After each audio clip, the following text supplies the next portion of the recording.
அகத்தியர் சித்தர்களின் முன்னோடியும் மந்திரங்களின் தெய்வீக பரிமாணங்களை வெளிப்படுத்திய ஞானியும் ஆவார். அவர் தம் வாழ்நாளில் மந்திரங்களின் தன்மை, மகிமை, அதன் பயன்பாடு போன்றவற்றை விரிவாக விளக்கினார்.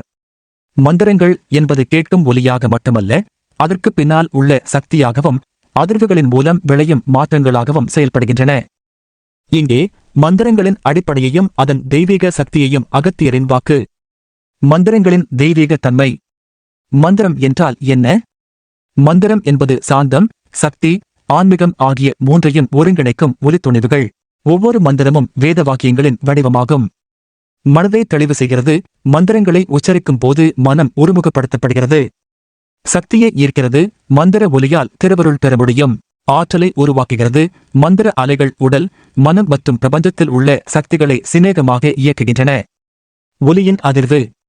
மந்திர ஒலிகளை உணர்வதற்கு விஞ்ஞான பின்னணியும் உள்ளது. ஒவ்வொரு மந்திரமும் ஒரு அதிர்வு தகுதியைக் கொண்டுள்ளது. அதனால் மனநிலையும் உடல் நலனும் மேம்படுகிறது. சூழலில் நல்ல சக்தி பரவுகிறது. மந்திரத்தை உச்சரிக்க வேண்டிய விதம். அகத்தியர் வலியுறுத்துகிறார், மந்திரத்தை சரியான முறையில் உச்சரிப்பது மிகவும் முக்கியம். சத்தியத்துடன் உச்சரிக்க வேண்டும். மனம் முழுவதும் பக்தியுடன் இருக்க வேண்டும். பிறரிடம் கேட்பதால் கூட பலன் கிடைக்கும். மந்திரங்களை நீங்கள் உச்சரிக்க முடியாவிட்டாலும் மந்திரங்கள் சொல்லப்படும் இடங்களுக்கு சென்று அதை காதால் கேட்டாலே அதன் பலன் கிடைக்கும். சுத்தமான சூழல். மந்திரங்களை சொல்லும் இடம் சுத்தமாகவும் அமைதியாகவும் இருக்க வேண்டும். மந்திரத்தின் அழிவில்லா தன்மை. அகத்தியர் கூறுகிறார், கோயில்கள், சிலைகள், கட்டிடங்கள் அழிந்து போகலாம். ஆனால் மந்திரங்களின் சக்தி காலத்தின் அடிப்படைதாங்காது. மந்திரங்கள் அசுர சக்திகளை அழிக்கவும் தெய்வீக சக்திகளை மேம்படுத்தவும் இடையூறு செய்யும். சில தெய்வங்களின் மந்திரங்கள். அகத்தியர் முக்கிய தெய்வங்களுக்கு உரிய மந்திரங்களை தொகுத்து அளித்தார்.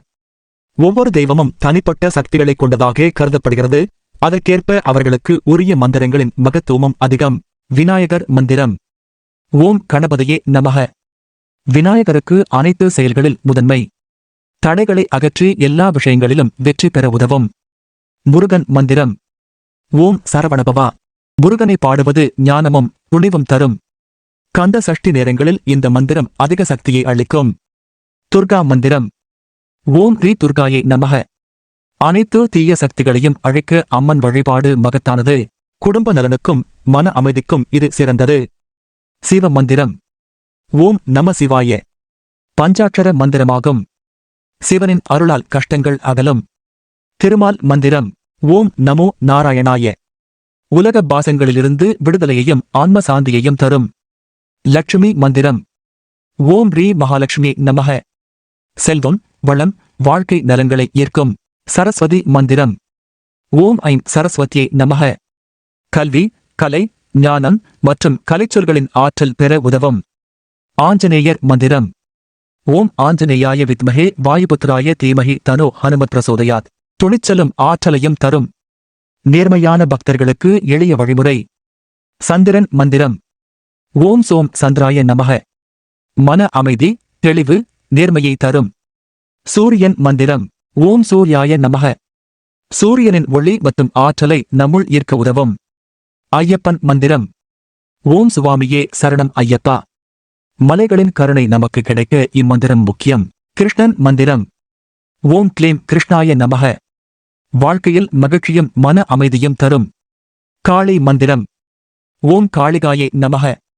அனைத்து தீய சக்திகளையும் அழிக்க காளி தேவியை வணங்குவது மகத்தானது. வராகர் மந்திரம். ஓம் ரீ வராகாய நமக. நிலம், செல்வம், வளம் குறித்த பிரச்சனைகளை தீர்க்க குபேரன் மந்திரம்.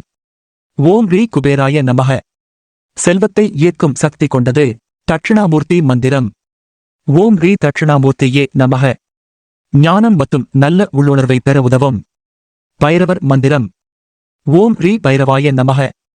இடர் மற்றும் துன்பங்களை அகற்றும். ராமர் மந்திரம். ஓம் ஸ்ரீ ராமாய நமக. மன அழுத்தத்தை குறைத்து ஆன்மீக செறிவு தரும். மந்திர ஒலியின் மறுபக்கங்கள். ஒவ்வொரு மந்திரமும் ஒலியின் மூலம் உருவாகும் அதிர்வுகளை பரப்பி மனம் மற்றும் உடலை நலமாக்குகிறது.